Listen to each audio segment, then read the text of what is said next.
everyone, welcome back to Rolling Solo. My name is Adam Smith. Today we're going to be unboxing Clank, the Mummy's Curse. That's right, this is the second of the small box expansions for the original version of Clank. So these are a little smaller than the base box is, and on the channel, if you're interested in seeing the Sunken Treasures expansion unboxing, I do have that for you as well. And I also, during some of my vlogs, have talked a little bit about Clank as well as how it works with the app and things like that. What I'm going to be doing here is showing you essentially just what's inside the box. That's the purpose of this video. One thing I want to make mention of, though, is that in the Renegade app currently, which you can download, the only two versions of Clank, or I should say maybe it's three, would be the original Clank, Sunken Treasures, and then the other version, which is Clank in Space, are all part of the app, whereas the Mummy's Curse has just hit retail stores in the last little while, and so the solo ability of this game is not in place yet.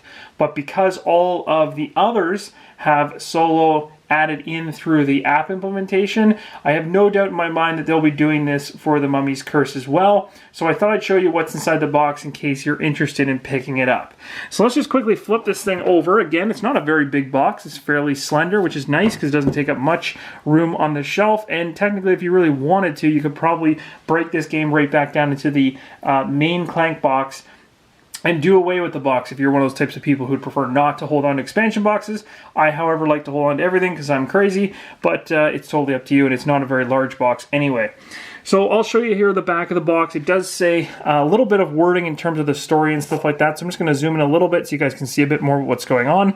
So right here, Clank, the Mummy's Curse, it says right here, venture into the pyramids of the ancients in this expansion for Clank, the deck-building adventure game. This time, it's not just a dragon that you have to worry about. A mummy is going to wander throughout the tomb, providing both danger and opportunity. Avoid the mummy and its curse to protect your loot, or gather your swords and hunt it down and get rich. Will an Enkth, I don't even know if I'm pronouncing that right, it's A-N-K-H, from the market make the difference in escaping with your life? My assumption is that this is likely a new market item you can purchase. Will you recover the Supreme Monkey Idol? So they're adding another Monkey Island that's maybe considered a Supreme version of it. That sounds pretty cool. New companions, treasures, and monsters await on this exciting adventure beneath the sands. Alright, so I don't know if you guys can see everything here, but I'm just going to tilt this a little further up so you can see the back of the box. The contents are here. 2-sided game board, 41 cards, 31 tokens, 1 market board. If you already have the Sunken Treasures one, the market board is a complete duplicate of what you'd already have, which is this thing right up here. Dragon marker is a green one. I don't know if that's any different than the black one that comes in the base game. We'll find out later on. The mummy marker is white. You got a pyramid die, which is the first time any kind of die is showing up inside of the Clank world, unless Clank in Space has it. I don't currently have Clank in Space, so I can't speak to that. And rules. So let's just crack this thing open, because really at the end of the day, that's what you guys want to see. And you're seeing right now a little bit about what the board looks like and things like that. So a little bit of a cheat there. So let's go ahead and rip into this. I'm really excited because I have recently got my wife into playing Clank as well. If you guys are following me on social media, you're able to see essentially some of the games I'm playing off camera as well.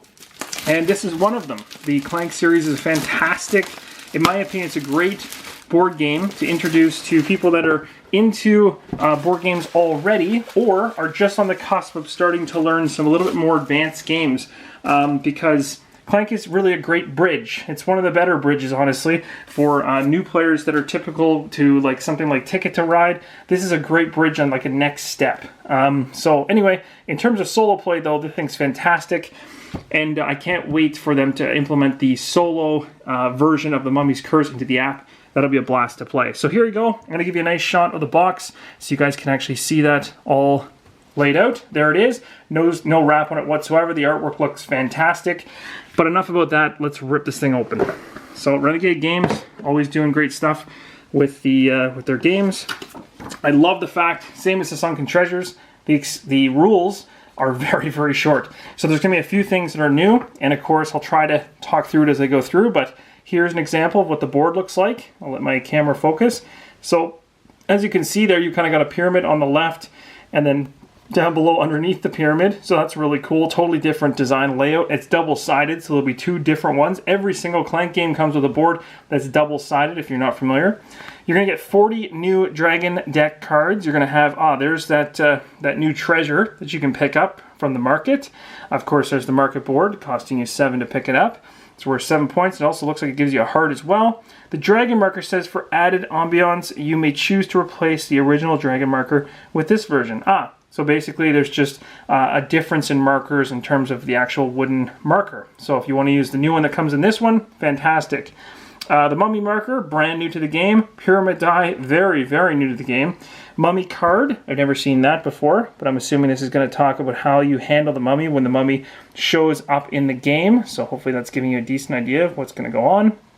It looks like from the move thing, so it says each player in the mummy zone takes a curse.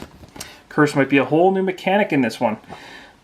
We've got 2 major secrets added into the pile, 2 minor secrets. There's the Supreme Monkey Idol, and there's the market board we talked about, and here are the new curse tokens. So those are new. Again, when you flip this open, same as the Sunken Treasures one, it's got a nice setup to tell you what you're supposed to add in to the game and how to set it up. That's going to give you a little bit of a breakdown of the new mechanics, so the curses, the mummy, the die that goes along with it, probably some of the different in terms of movement and things like that, I'm guessing.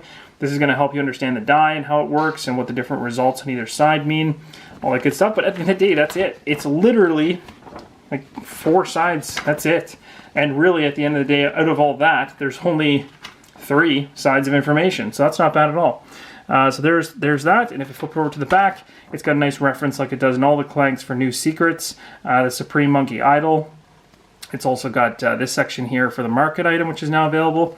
And just talk about taking an artifact, which may or may not be the same as the original rules. So, pretty cool. So let's jump into the components. So the first thing you're going to see is a punch board, which will line up with all that stuff you just saw in the book. So the market actually does look different. So it looks like they made it thematic market for this particular game. It has kind of some hieroglyphs kind of embedded into it. Over here, we've got those 2 new items that you can purchase from the market. The Monkey Idol, the Supreme one. It looks like these, that's kind of cool actually. So if we happen to pick up one of these larger secrets or bigger secrets, then we're going to end up having to do a die roll, which we'll have to learn a lot more about as to what that does in the game. We've got all these curse tokens everywhere. And then, of course, the actual game board. This is the exciting part, so you get to see the new layout of the game board. So we're going to have to move some things around so we can maybe get this out on the table and show you both sides. So I'll just put this off to the side for a second. We'll see if we can make this fit nicely. I'll show you both sides. So the first one I'm going to show you is the one that the back of the box showed. So this is my guess is probably the one that everyone will be familiar with at the beginning. So you've got yourself, if I just go ahead now and zoom out just a little bit. Oops. There we go. So we've got the top of the pyramid up here. So yeah, it's definitely going to be a little different than what everyone's used to with Clank. So there's kind of the new layout going down. They've got these kind of rooms that I'm assuming maybe they behave differently than they did in the original Clank, or they're considered the exact same. Couldn't tell you that way. I'm seeing a couple new symbols here, like that one right there could represent a curse, could represent a die roll. I couldn't tell you yet. Coming down here, once you get underground, basically things get really interesting because you're starting to see where this die can land. So it looks like the die is going to sit maybe in different positions on the board. We'll have to double check how that works, but there's 4 of them for the 4-sided die, so that would make sense. And maybe that affects, actually now that I'm seeing this, I'm kind of starting to understand a little bit about how they've done the color patterns in this. As you notice here, you've got the red one, which encompasses all this area, yellow here, blue here, and the tan up top. So maybe there's an effect of being cursed in certain areas. And then, of course, down here with the track, it's very much what we're all used to in terms of the health track as well as going up here. So nothing new there, but there could be mechanics that change because I am noticing that there's not a dragon on this. I don't know if the no, that's right. Those are just symbols to represent the number of players. So typically when I'm playing with my wife too, and stuff like that, when you're playing solo, totally different rules on that as well. So Let's flip this thing over so you guys can see the alternate side of the board. This is one of the things I love about these expansions is they have so much replayability because you simply just flip the board over and you've got the, you can use the game in a different way. And look at this. Look at how crazy this one is. So this is like, oh, that is so awesome. It's kind of like a sphinx or something like that. That's pretty cool. That's very cool. So again, a totally different layout. This is much more reminiscent of what the other Clanks were like, very, very vertical instead of being kind of on an angle like the last one was. So again, differences. It looks like there's a monkey owl. Maybe the Supreme Monkey Owl is way up top here, which is pretty interesting. So it might be quite a race to get to that. Looks like there's a lock though, so you're going to need to have keys to get over there. And you're not getting keys unless you head to that market. Some of these markets now have circles on them. Some of that's the same from prior versions. I think they implemented some secrets on these market locations. Markets are always in orange.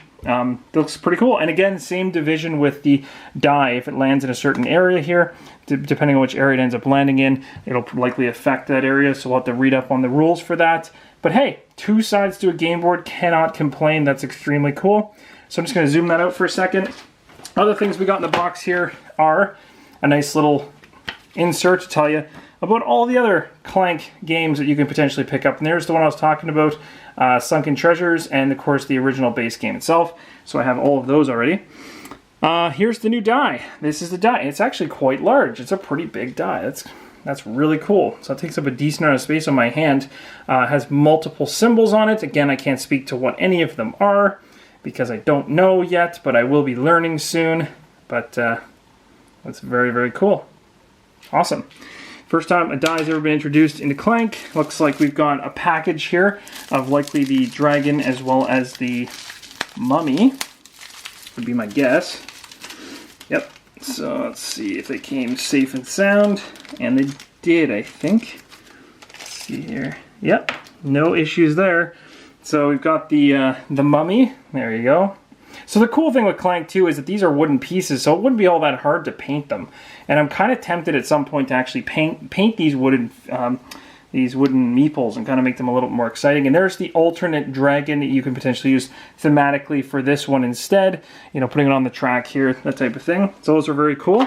And then of course the cards, because what would it be, a Clank expansion without some extra cards thrown in? That's going to really change up the deck building mechanic, which is one of the major reasons why I enjoy the game so much, and why all of you, I'm sure, enjoyed as well. There is one, looks like some type of promo card at the back of the deck. It's for a game called Eternal, a strategy card game that I'm not familiar with. Okay, here we go. So first card off the top, we've got, I'm just going to show you these, going through them relatively quickly. If you're familiar with Clank, the symbology and the iconography you're seeing on the cards will ring a bell right away. If you're not familiar, then, well, you don't know. But anytime you see a dragon, thing like that, you're pulling from a bag, essentially, and bad things are happening. This is combat. These are gathering coins when you defeat it, that type of things. There's different types of monsters. Tomb snakes, this thing, when it arrives in the row, you have to add a Clank in. Actually, every player does. Couple of those. Very cool, very thematic. The one thing I'm also doing here is roll the pyramid die. So for the very first time, instead of just it being, in addition to Clank or something like that, we're seeing this die. This is one of the newest mechanics because it's obviously using the pyramid die, but this will be interesting to see how this plays out in the game and what that actually does. Blessed Fountain, that seems like it removes curses. That's never a bad thing. We got some jars here. Roll the pyramid die again. Ring of Wishes, that's pretty cool. Artwork's fantastic in the game. It's always been, like, they've always nailed it, 100%. Very cool. And they're very thematic with the cards as well. So they'll find a really good connection between the title, the artwork, and the actual ability of the card. So it really fits in thematically. So another roll of the pyramid die, -2 Clank, removing curse. So it seems like getting rid of curse is a good thing. Got some royal bodyguards in there. Got a Thrill Seeker. Tomb Robber, that's as close as you get to Tomb Raider. That's pretty cool. Evacuate, Need for Greed. It's awesome. Purify, Book of the Dead. A lot of this stuff calls back to movies and other IPs out there. So you'll notice that kind of thing through Clank. It's not a surprise that way, but it's very, very cool to see it. See, there's some pretty awesome things here. Wow, that's crazy. Acquire 3 combat. That's really good. Staff of the Ancients. There's one of the gems, a couple Jaspers. Those are really nice. And then finally the mummy. The mummies should be double-sided, yep. Usually the ones that stay in play forever are double-sided. Again, I can't speak to what this does, but it says each player in the mummy zone takes a curse. So there you go. So maybe that's what it was. You roll a die, determine your area. You take curses if if the mummy gets involved. I'm gonna have to find out exactly how that mechanic works, but it seems like I've already figured out most of it just from the unboxing itself. When you defeat it, you can take gold or take a curse. Sorry, no, it's not an or. Let's do both, or you can remove half your curses rounded up. So interesting, very cool. Really looking forward to adding this in and seeing how this impacts the game. So hopefully that helps you guys get an idea of what comes inside of Clank, the Mummy's Curse. Thank you guys so much for your support. Let me know if you enjoyed this unboxing by giving me a like. Comment down below. Are you planning on picking this up for solo play? Are you planning to pick it up for friends and family? Or just as a good filler game during some of the heavier stuff? Clank actually does take a little bit of time to play, but and it's not necessarily a filler game, but the game does, the box at least states it takes 30 to 60 minutes to complete a game, and I'd say it probably takes an hour if you know what you're doing. Things move pretty quick, but of course if you get up to 4 players, I think it sometimes can take a little bit more than an hour if somebody is overthinking their turn. But for the most part, the game moves really quick. You should be able to make your turn without somebody else's turn really impacting you too much, but it will be very interesting to see how this new mechanic with the die is going to affect that. Maybe these curses are going to start bringing a whole new element into the game. But regardless, thank you so much, and I will see you in the next episode. As always, keep on rolling solo.